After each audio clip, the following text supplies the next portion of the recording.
저는 오늘 여러분들과 같이 저주에서 성령으로라고 하는 말씀으로 은혜를 나누겠습니다. 여러분이 이 말씀을 듣게 되면은 아브라함의 복을 받는 여러분이 될 줄로 믿습니다.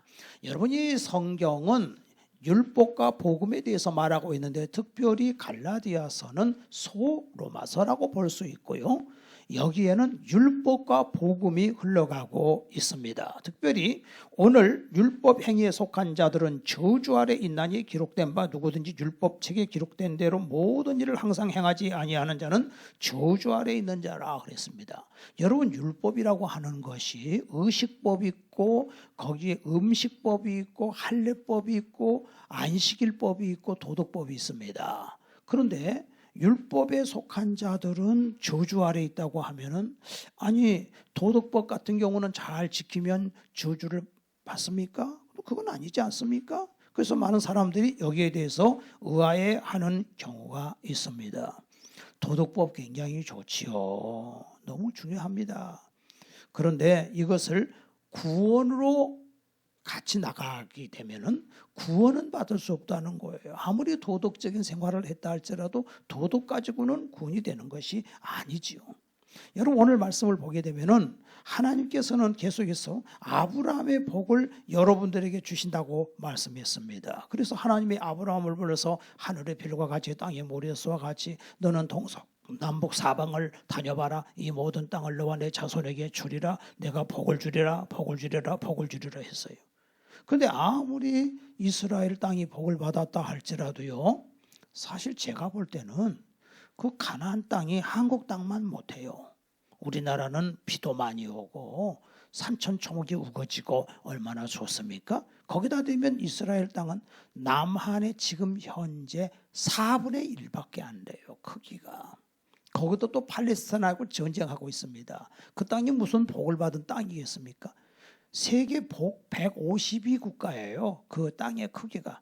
우리 한국도 땅이요. 미국이 100분의 1밖에 안 되는 거 아세요? 러시아의 170분의 1밖에 안 됩니다. 아주 작은 나라예요. 물론 다윗 시대 같은 경우 솔로몬 시대는 땅이 컸다고 해도 남한보다는 더 크질 않았어요. 근데 무슨 그것이 복이고 축복이겠어요? 근데 사실을 우리가 몰라서 그래요. 하나님은 아브라함을 불러가지고 천하 만민이 너를 인하여 복을 받으리라 그랬어요. 그러니까 사실은 아브라함은요, 이스라엘의 민족적인 복이 아니라 전 세계 모든 민족을 축복하는 축복의 통로로 너를 쓰겠다. 그거지 민족주의자로 택한 것이 아니라는 것입니다. 이걸 잘못 오해하면 안 됩니다. 우리가 나라와 민족을 위해서 물론 기도합니다. 그러나 우리 한국만 사랑하면 안 됩니다. 우리는 전 세계 열방을 하나님이 사랑하시고 그들을 품고 나가는 것이 우리 기독교인의 사명이지요. 이사야서 57장에 보면 나를 의뢰하는 자는 땅을 차지하겠다 그랬어요. 이사야 60장 21절에 이 백성이 의롭게 되어 영영이 땅을 차지하리라. 땅을 차지해? 그런데 땅은 얼마 안 되지 않습니까? 이사야 65장 17절에 보라 내가 새 하늘과 새 땅을 창조하리니 이전 것은 기억되거나 마음에 생각나지 아니할 것이라. 너희는 나의 창조하는 것을 인하여 영원히 기뻐하며 즐거워할지라. 보라 내가 예루살렘으로 즐거움을 창조하여 그 백성으로 기쁨을 삼고 그랬어요. 그렇게 되면 우는 소리 부르짖는 소리가 다시 들리지 아니할 것이라고 말씀하셨습니다. 심령이 가난한 자는 복이 있다고 하신 마태복음 5장의 말씀에 5절에 보니까 온유한 자는 복이 있나니 땅을 기업으로 받을 것이요. 여러분, 이 땅을 그냥 눈에 보이는 이 땅으로만 생각하면 안 됩니다. 하나님이 온유한 심정은요, 천국의 땅, 영원한 아버지의 나라의 땅을 우리에게 주시는 하나님이셔요. 여러분, 이 세상은요 다 없어지는 인생이고, 인생을 보십시오. 지금 이렇게 보면은 10대 이렇게 후반 넘어가기가 그렇게 힘들어요. 인생 힘들대요. 또 30대 또 이렇게 후반이 그렇게 힘들답니다. 내가 곧 40이 되나 해가지고 마음이 막 울적하고, 봄이 되면 봄 타고 그냥 마음이 막 의지할 곳이 없고, 그리고는 그냥 바다에 그냥 파도가 밀려와가지고 물고 북물 이루고 그냥 가는 것처럼 인간은 고독하고 외롭고 힘든 인생을 사는 사람들이 너무 많습니다. 이 세상의 부귀영화를 누린다 할지라도 너무 시간이 짧아요. 그러니까 하나님께서는요, 그러기 때문에 이 외롭고 힘든 인생들, 마치 수가성 여인이 남편 5, 6 이렇게 있어도 그 참 공허했던 것처럼 그 마음이 공허하고 허전하고 인간은 그렇게 돼 있어요. 정말 예수가 아니면은요, 사람은요, 젊으면 젊은 대로, 나이 먹으면 나이 드신 분대로, 나이는 먹고 몸은 말을 안 듣지만 이 마음은 항상 젊은 마음이지 않습니까? 그러니까 내가 얼마 안 있다가 이 세상을 이제 가야 되는데 그 공허함이라는 건 이루 말로도 알 수가 없어요. 그래서 하나님께서 우리에게는요, 정말 영원한 생명을 주기를 원하고 생명과 그 평강을 주기를 원하시는 우리 하나님이시라고 말입니다. 그래서 우리 하나님께서는요, 우리 한 사람을 천하보다도 귀한 생명으로 여기고 있습니다. 하나님이 아브라함을 선택한 목적이 있어요. 그것은 제사장 나라고 너를 통해서 모든 사람이 복을 받는다. 너는 축복의 통로다. 여러분, 하나님께서 여러분을 왜 예수 믿고 하나님 자녀가 되게 하신지 아십니까?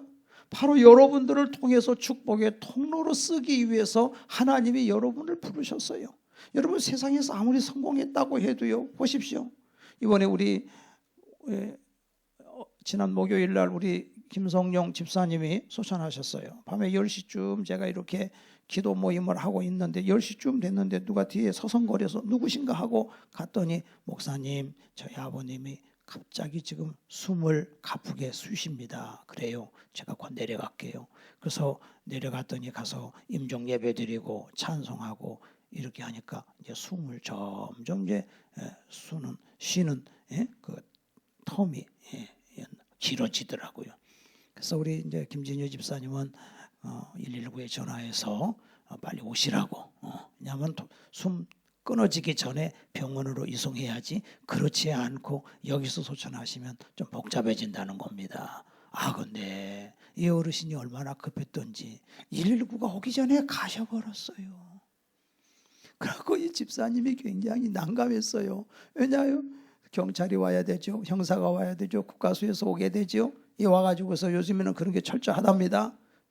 힘들었죠. 힘들었지만은 제가 볼 때는, 우리 어르신이 내 앞에서 가고 싶어서 그래, 이렇게 가셨구나. 그리고 그 가신 그분에게 그 따님 되시는 따님이 와가지고 그 아버지 얼굴에다가 자기 볼을 비비고, 아빠 사랑해요, 사랑해요, 사랑해요. 그렇게 하면서 이렇게 가셨단 말이에요. 그러니까 이런 것까지도 하나님이 다 인도하고 계시고, 시간도 딱 그 시간에, 왜 10시에 그렇게 딱 그렇게 저를 부르러 오십니까? 너무 정확하지 않습니까? 이게 성공 인생이에요. 99세까지 사시고 이게 성공 인생. 한국 최고의 재벌이 죽기 전에 그 자기의 그 궁금했던 점을, 너무 절박한 그 문제를 그 천주교 신부에게 보냈지만 답을 얻지를 못하고 한 달 만에 이게 악화가 돼가지고 가셨는데, 보니까는 중이 한 10명이 앞에 서가지고 목탁 두들기면서 그렇게 갑디다. 보니까 참 저분은 사업으로는 성공했는지 모르지만 인생 전체로 볼 때는 성공한 사람이 아니다. 너무 안타깝다. 얼마나 괴롭겠냐. 사람이, 인간이 이 세상을 떠날 때 영적 전쟁이 치열하거든요. 그때 보세요. 유다서에 보니까 모세 시체를 놓고도 사탄과 미가엘 천사장이 서로 거기서 막 다퉜잖아요. 그렇기 때문에 이게 참 갈 때 중요해요. 찬송하고 기도하고 가는 게 중요합니다. 여러분, 하나님께서는요, 이 세상은 다 이렇게 다 한 조목의 흙으로 인생은 돌아가기 때문에 우리 하나님께서는 우리를 구원시켜 주기 위해서 예수님을 보내신 거예요. 여러분, 육신이라고 하는 거는 영혼을 담고 있는 그릇이에요. 이 그릇은 깨져요.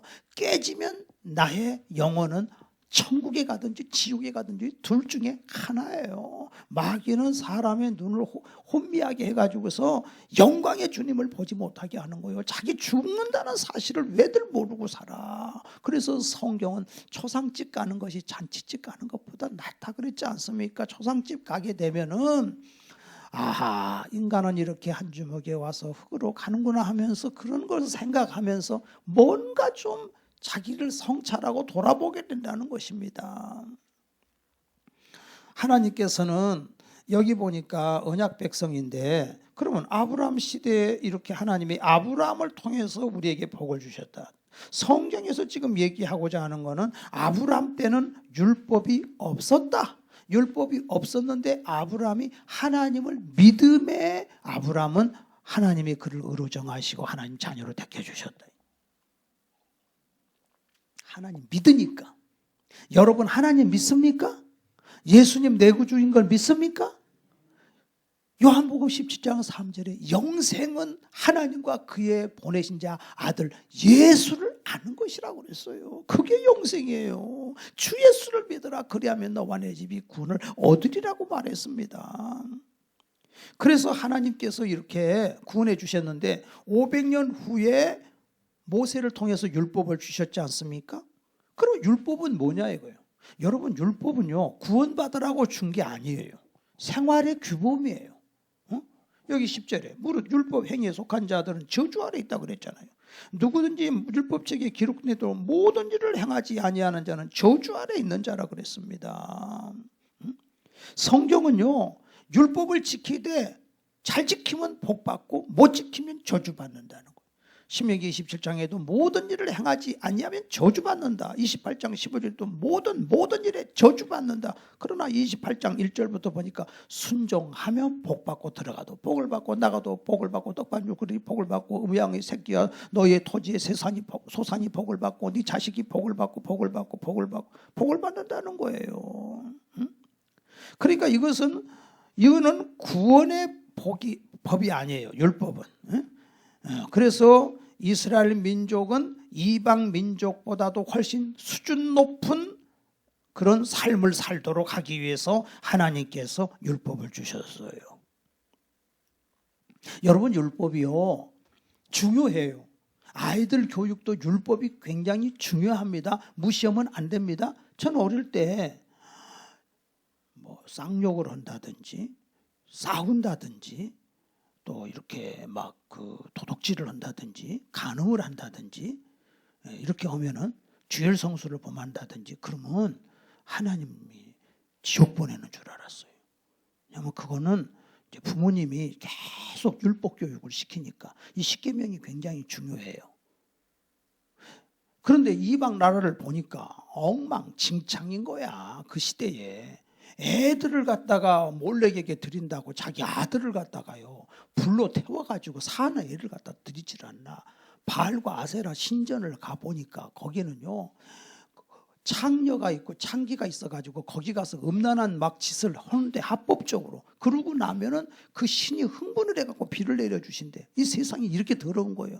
그래서 하나님께서 그 가난 족속 멸해라. 그거 본받는다. 그 더러운 거 다 본받는다. 그래서 멸하라고 한 거예요. 왜 하나님이 멸하라고 하겠습니까? 여러분요 하나님의 은혜를 세격거리로 바꿨다 그랬잖아요. 문선명이 그랬잖아요. 그래 문선명이가 얼마나 더럽습니까? 문선명이가. 그러니까 선악과 따먹은 것을 따먹었다. 사탄이가 따먹었대 하와를. 그래가지고서 그게 마귀 새끼라는 거예요. 그게 마귀 새끼인 줄 알아? 그래 다 사람들은 마귀 새끼라는 거예요. 그래서 피를 갈아야 된대. 그래서 자기와 같이 누가 정을 통하고 정통한 사람이 이렇게 정을 통하고 다 그렇게 해서 자기 인류가 다 정을 통하면 그건 피가 가름이 돼가지고서 무슨 뭐 구원받는다는 이 더러운 것이 일본에 들어가니까 먹힌 거예요.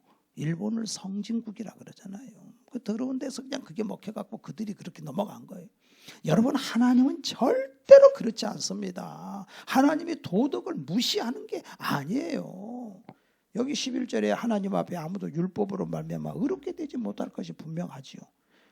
율법은 다 지킬 수 없죠. 그러나 12절에 율법은 믿음에서 나는 것이 아니니 율법을 행하는 자는 그 가운데서 살리라. 율법 지켜서 산다는 건 구원받는다는 뜻이 아니고 율법을 지키면 인생이 평탄해져. 인간이 도덕법 같은 거 잘 지켜보세요. 여러분들 초대교회 때 보게 되면은요 로마가 그 시대를 지배할 때에 어떻게 해서 기독교가 그 당시 로마를 완전히 복음화시켰느냐 보니까 로마의 상류층 사람들이 보니까 그 사교계의 모든 사람들이 얼마나 음란하고 방탕하고 타락했든지 깨끗한 여자를 찾아볼 수가 없었다는 거예요. 그래서 보니까 기독교인들은 핍박을 받는데 너무나 성결하고 깨끗한 거야. 응? 그래서 그런 여자들을 강제로 데려다가 자기 아들과 결혼을 시킨 거예요. 그런데 거기서 자식을 낳지요.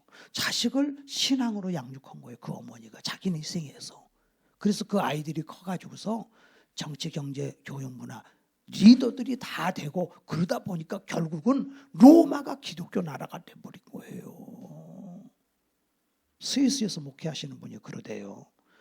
교인 하나가 중학교 딸내미를 학교에서 캠프한다고 보내는데 이렇게 가방을 싸주잖아요. 뭐 오다고 못하고 이렇게 뭐 해서 싸서 보냈는데 선생님한테 전화 왔대요. 망자단치들에. 아니 세상에 가방에 콘돔을 안 넣어보내면 어떡하냐고. 이렇게까지 타락한 나라요 지금. 기독교 국가였던 그 유럽이요. 완전히 인본주의 자유주의 신학이 들어가고요. 그러니까 타락한 거예요. 오늘날 이 교회도요. 사실은요. 도덕이 무너지면 끝나는 거예요. 율법을 지키는 것은 이거는 구원과는 관계없지만 율법이 들어가야 이것이 인생이 자녀들이 바로 이게 교육이 되는 거예요. 너무나 중요한데 예수만 믿으면 구원받는다. 입술로 시인만 하면 구원받는다. 이게 너무 그냥 이 복음을 쉽게 생각해서 문제가 되는 거예요. 그래서 이스라엘 백성들은 유대인들은 율법을 인하여 저주받아. 여기 13절에 그리스도께서 우리를 위하여 저주를 받은 바 되사. 근데 우리를 위하여 받았다는 것은 이건 유대인들을 얘기하는 거예요. 유대인들을 위하여 저주를 받은 바 되사. 율법의 저주에서 우리를 속량했다. 율법의 저주에서. 여러분 율법 제대로 안 지키면 진짜 저주 받아요. 저주 받지 안 되죠. 온갖 음란하고 더럽고 추악한 세상을 지금 이 세상을 보십시오. 지금 어느 정도로까지 가나? 갈 때까지 가버리잖아요. 지금 동성애부터 시작해서 생명 죽이는 것을 막 쉽게 생각하잖아요. 나라에서 합법이야 합법 다. 나라 법이 낙태도 합법이고 다 합법이야 법이야. 막 다 그냥 막 이게. 그러니까 여러분들 우리 세상의 기준으로 우리 예수 믿는 사람이 살아가면은 결국 저주받는 거예요. 저주. 그러니까 그러니까 예수님이 그래서 십자가를 지고 피 흘리신 거예요. 이 모든 죄를 짊어지시고.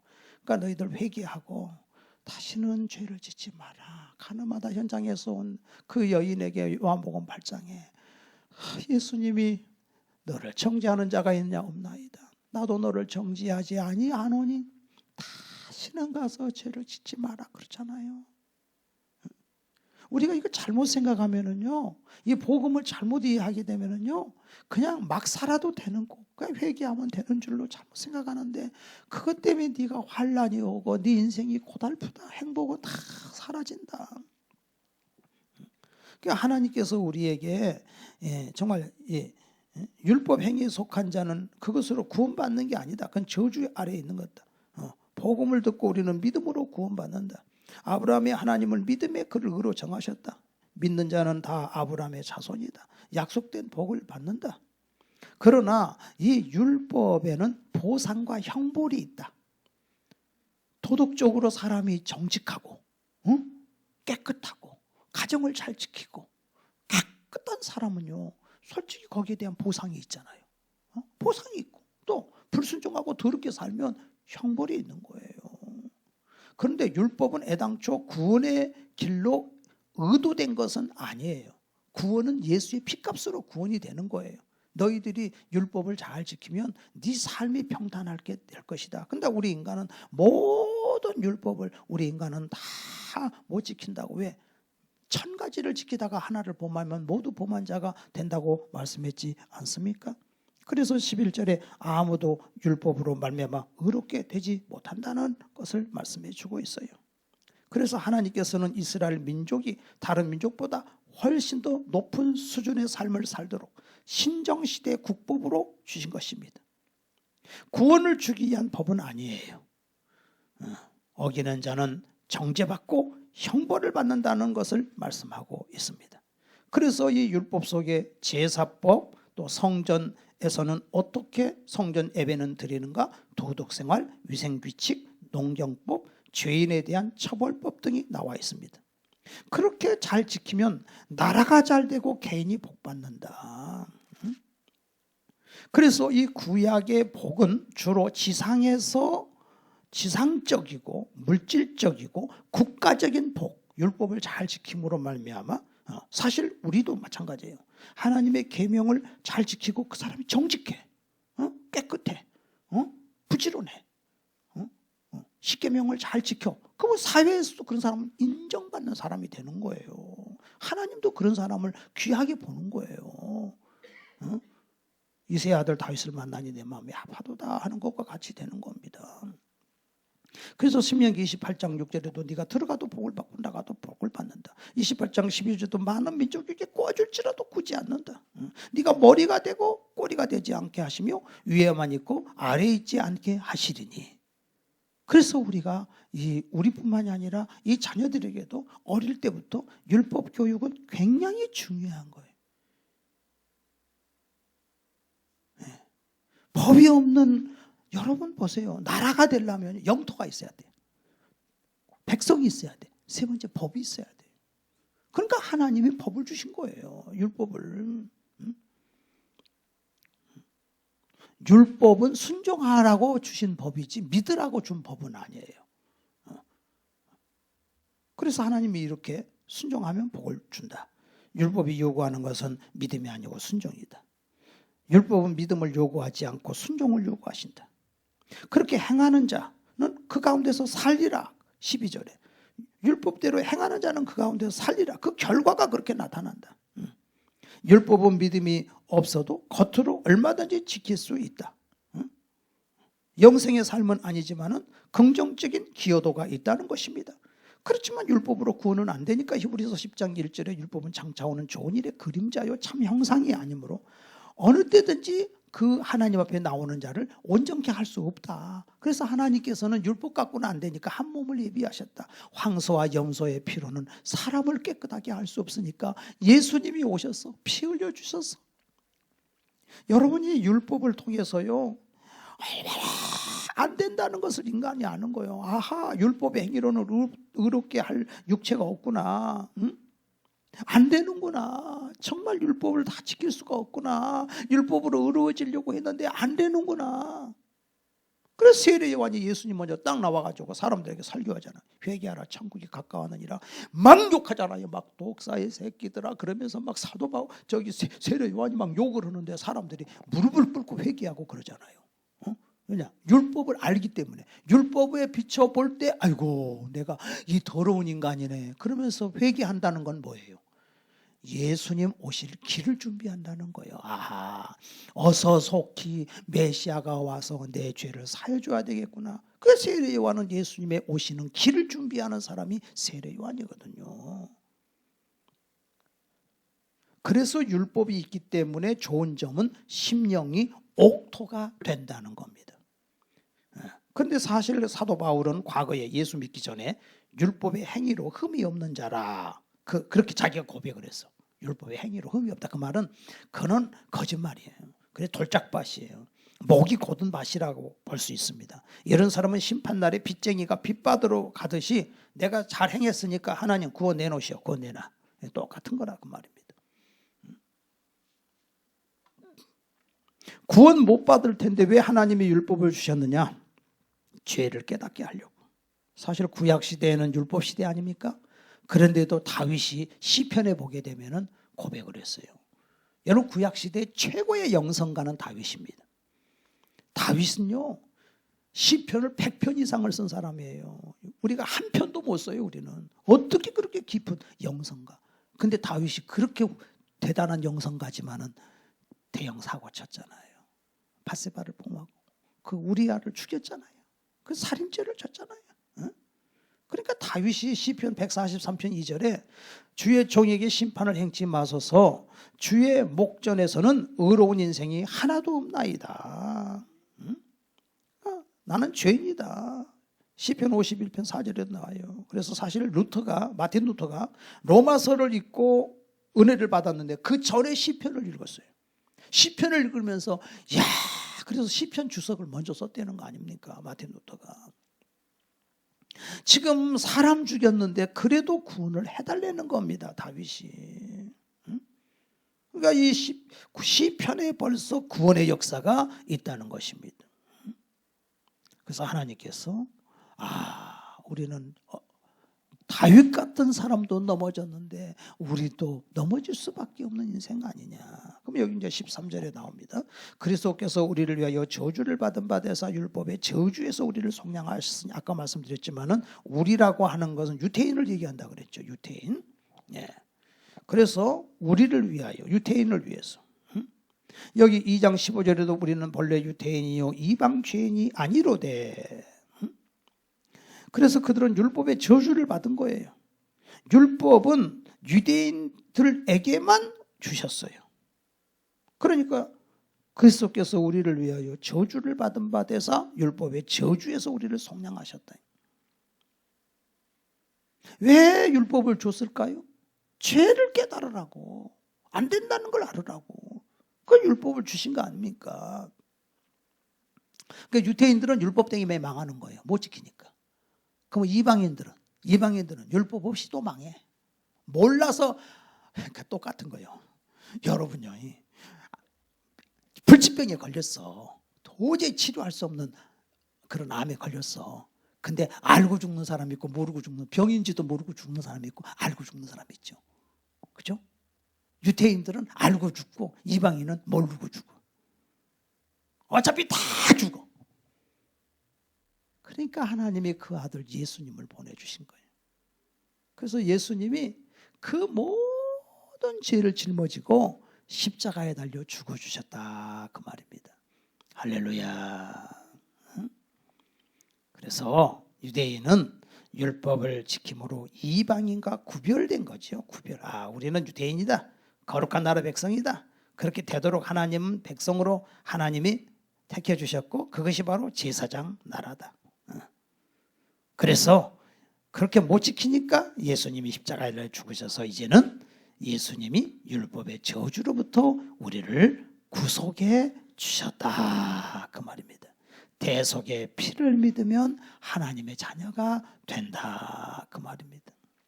자, 13절 조금 더 봅시다. 우리를 위하여 저주를 받은 바 되사 율법의 저주에서 우리를 속량하셨다. 이 속량이라고 하는 용어는 여러분이나 저는 잘 이해를 못해요. 2000년 전으로 돌아가고 우리 한국도 100여 년 전에 가면 옛날에 노비가 있어요. 노비가 있었다고. 사고 팔았어요. 옛날 유대인들은요, 그 시대에는요, 그 중동 지역이 노비가 있었어요. 왜 사람이 노예가 되는지 아십니까?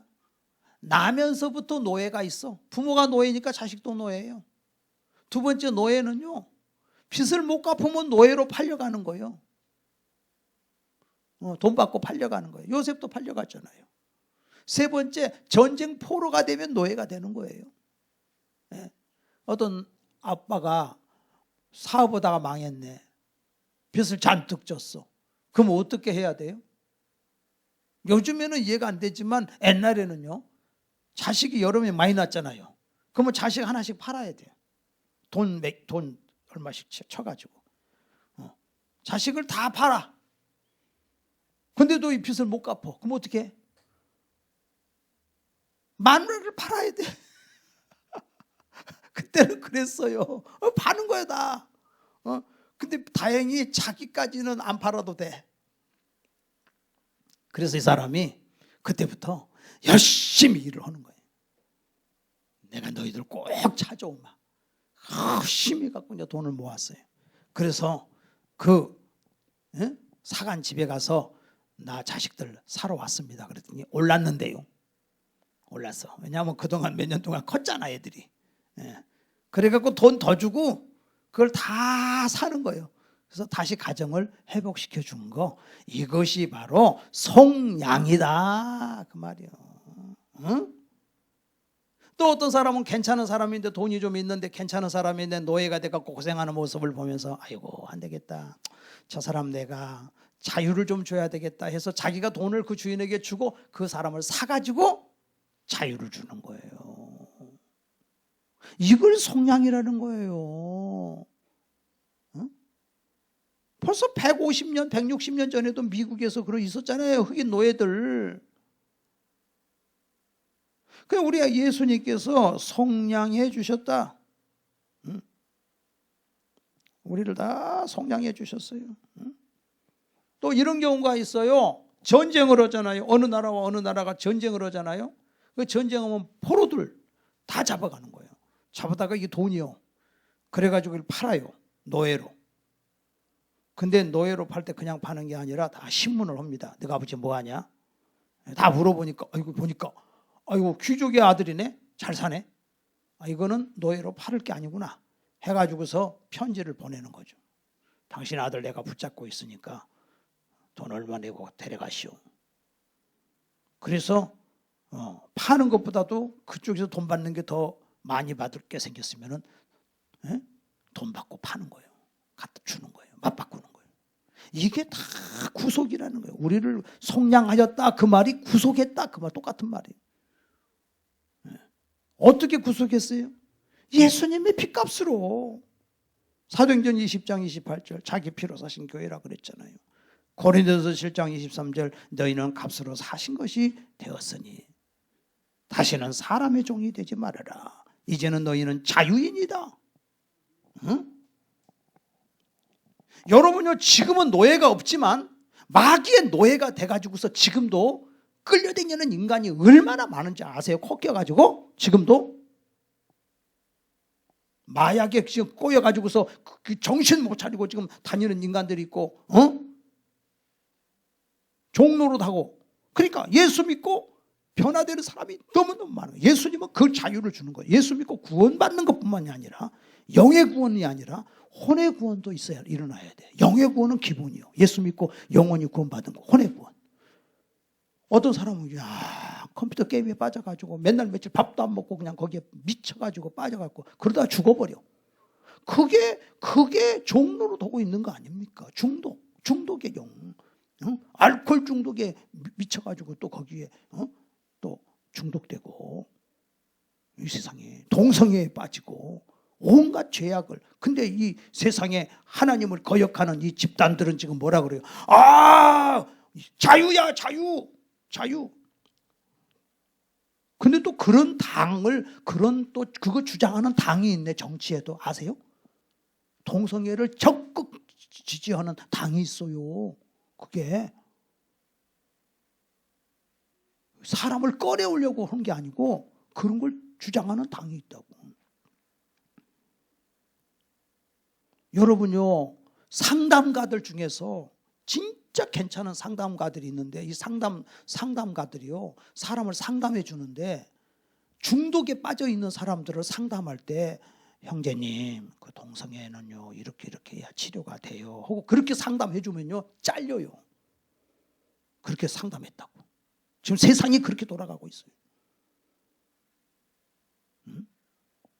왜 그렇게 상담하냐는 거예요. 생각해 보세요. 그게 이 세상은 지금 이런 식으로 흘러가는 거예요. 그러니까 하나님은 자녀들이 혈육에 속하였음에 예수님이 또한 혈육에 속하시면 사망으로 말미암아 사망의 세력을 잡은 자 곧 마귀를 없이 하시며 일생에 매여 종로로 다는 모든 자들을 놓아주려 하심이라 그랬어요. 여러분 마귀 종 되지 마세요. 할렐루야. 예수 믿고 구원받아 하나님 자녀가 됩니다. 하나님의 자녀가 되면 이 모든 혼적인 면에서 이 종된 이 세속적인 가치관을 물리치고 하나님의 자녀로서 누리는 복을 받고 그럼 우리가 할 일이 뭐예요? 너는 축복의 통로다. 너는 아브라함의 후손이다. 아브라함의 복을 받는다. 14절에 이는 그리스도 예수 안에서 아브라함의 복이 이방인에게 미치게 하고 또 우리로 하여금 믿음으로 말미암아 성령의 약속을 받게 하리라. 너는 믿음의 명문가의 가정이 된다.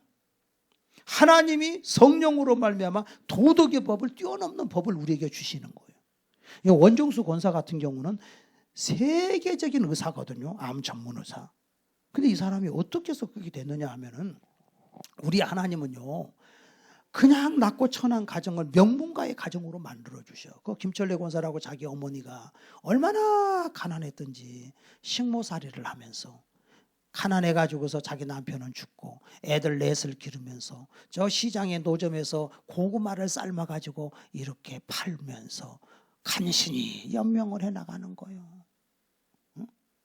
그런데 하나님이 자꾸 성령이 역사를 해. 이렇게 가다가 보니까 옛날에 어르신들, 노인들, 가난한 사람들 어디 뭐 요양원이 있어, 뭐가 있어? 가만히 떼기 깔아놓고 길에서 겨울에 노숙을 해야 되는 상황인데 그분을 하나님이 감동을 주니까 모시고 와갖고 아들한테, 아들아, 이 할아버지 좀 목욕 좀 시켜드려라. 그 할아버지가 그냥 얼마나 오줌 똥 때가 그냥 온몸에 쪄들었던지 이게 도저히 그래가지고 손을 댈 수가 없어서 막대기 갖다가 옷을 벗겨드리고 목욕을 시켜드려가지고서 이제 딱 해놓은 왔는데 먹을 것도 없어, 먹을 게.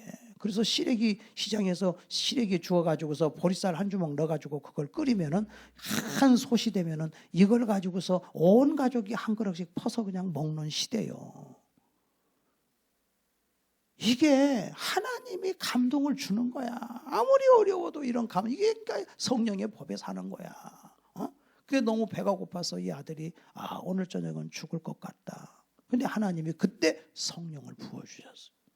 성령을 부어주셔가지고 교회 가서 기도를 하면은 저 뒤에 앉아서 새벽에 기도를 하고 방석에 앉아서 기도다 보면 옛날에 마룻바닥인데 막 기도다 보면은 여기 와 있는 거야. 앞에. 그 기도를 그렇게 하는데 하나님이 하루는 말씀하시더래. 정수야, 네가 이렇게 열심히 믿음 생활하는데 네가 하나님 뜻대로 살려고 그러는데 내가 너한테 좋은 걸 주고 싶은데 너 뭐 갖고 싶냐? 그러더래. 너무너무 돈이 필요해서 돈 하려고 딱 하는 순간 갑자기 아이고 아니야 솔로몬이가 필요하다 그럴 때 지혜를 달라 그랬지. 하나님 지혜를 주세요. 근데 돈도 잊어버리지 마세요.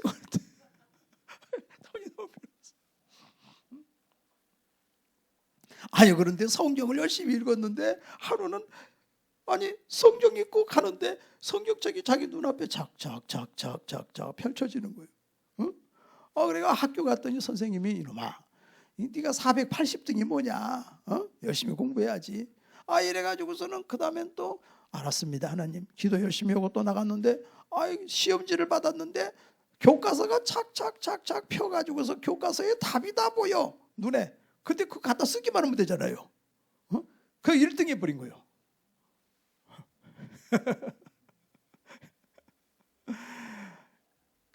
서울대학교를 수석으로 졸업했어요. 하나님이 그냥 붙잡아 주시더래. 근데 하나님이 가르쳐 주시더래. 야, 네가 그 노인 그 저기 옷 벗겨줘 갖고 목욕시켜 줬지. 바로 내 그 나였다 나. 예수님이 하신 말씀이 나였다. 이런 사건이 계속 되면서 예수님의 그 사랑을 나눌 수 있는 기회가 그렇게 오는 거예요. 제가 지난 주간에 이렇게 말씀 보냈잖아요. 하나님이 보세요. 사렙다 가부를 보면은 진짜 얼마나 비참하고 가난한데 딱 한 주먹 먹을 거 딱 한 주먹 남았어요. 이거 가지고 이제 자기 아들하고 둘이 이제 구워서 밥 한 끼 먹고 그러고 이제 죽는 거예요. 근데 하나님이 엘리야를 다른 데로 보내지 않고 그 집으로 보내네. 또 그 집에 가서 얻어먹고 살아라 그러잖아요. 붙어서 먹고 살아 그러잖아요. 왜 그래요? 그 사렙다 가부 복 주려고. 사렙다 가부 복 주려고. 그 원정수고사 복 주려고 하나님이 그렇게 하신 거예요. 사실은. 또 수냄 여인도 제가 말씀 보냈죠. 수냄 여인 유복하거든요. 근데 있는 사람이 더 인색해요. 원래는. 근데 그 수냄 여인은 엘리사를 자기 집에 모시고 오고 가는 길에 꼭 여기 들려서 꼭 잡수고 가세요. 잡수고 가세요. 절대 미안해하지 마세요. 지극정성으로 대접하고 또 그것도 부족해가지고 방 하나를 준비해가지고 책상하고 촛대를 준비해서 여기 오셔가지고서 여기다 쉬었다 가세요. 하나님이 그러니까 그 수냄 여인에게 복을 주시는데 아유 세상에 나이는 먹었는데 자식이 없네. 근데 하나님이 자식 주셨죠.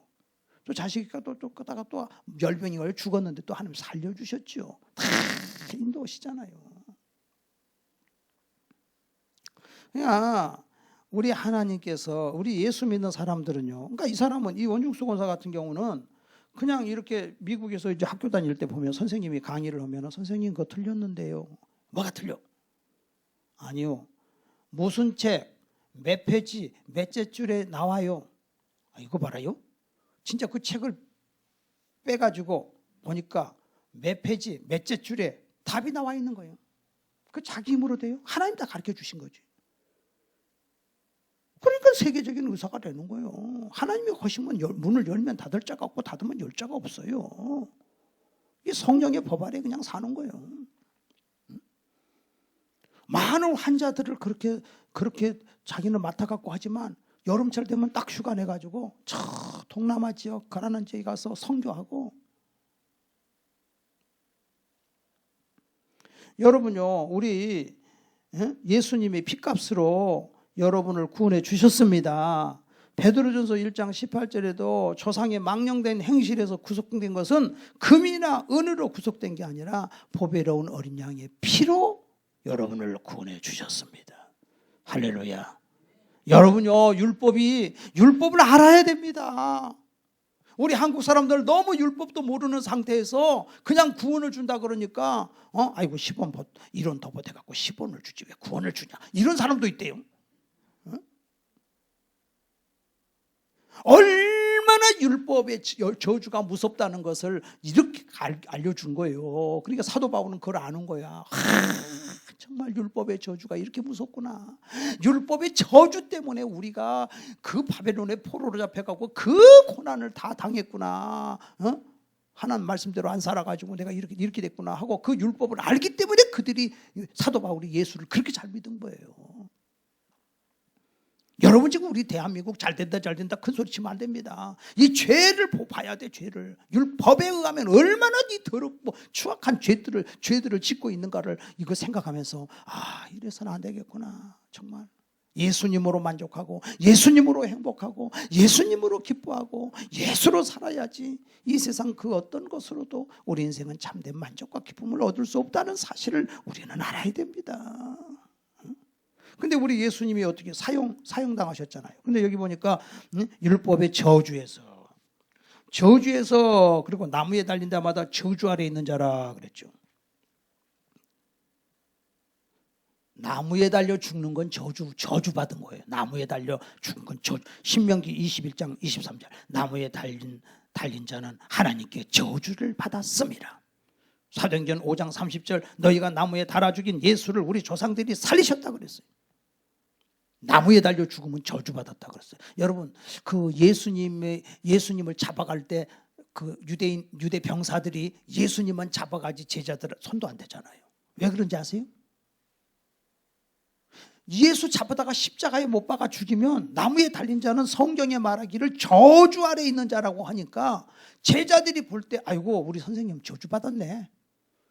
그래서 잡을 것도 없어 다 떠나가. 우리 선생님 저주받았잖아. 나무에 달린 자는 저주 아래 있다고 성경에 말했는데. 근데 십자가가 영광의 십자가가 돼요. 나의 자랑 십자가가 돼요. 우리를 구원하는 십자가가 돼요. 할렐루야. 이 놀라운 복을 우리가 받았어요. 성령이 오시면 그가 나를 증거할 것이다. 십자가에 달리신 예수를 증거하게 될 것이다. 사람들이 저주하고 멸시했던 그 십자가가 너를 살렸다. 너를 구원했다. 기도하시겠습니다.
여러분, 제가 머리에 기도해 드리겠습니다. 손 올려주세요. 예수님, 저희들을 오늘도 사랑해 주셔서 나를 위하여 십자가에서 피 흘렸어. 피값으로 나를 속량해 주셨으니 감사합니다. 죄의 노예로 살아왔던 저희들을 예수님께서 자유를 주셨습니다. 다시는 노예가 되지 않게 하옵소서. 예수님이 주시는 기쁨과 평강이 우리를 지배하게 하옵소서. 하나님만 사랑하는 우리 성도들 되도록 머리에 안수하여 주시고, 주 예수를 믿으라 그리하면 너와 내 집이 곧 얻으리라고 했사오니 우리의 가족이 다 예수로 구원받고 혼이 구원받고 육이 구원받고 다 구원받는 역사가 일어나게 하옵소서. 삶이 바뀌어지게 하옵소서. 예수 이름으로 명한다. 악한 마귀 더러운 귀신들은 떠나갈지어다. 중독의 영은 떠나갈지어다. 알코올 중독도 떠나가라. 각종 중독도 떠나가라. 더러운 것들 떠나갈지어다. 우리의 삶을 발견시키는 악한 마귀 더러운 귀신들은 떠나갈지어다. 예수 믿고 구원받아 하나님의 자녀가 되어 싸우니 예수님의 도움을 받아서 날마다 승리하는 성도들 되도록 머리에 기름 부어 주시옵소서. 예수님의 이름으로 기도하옵나이다. 아멘.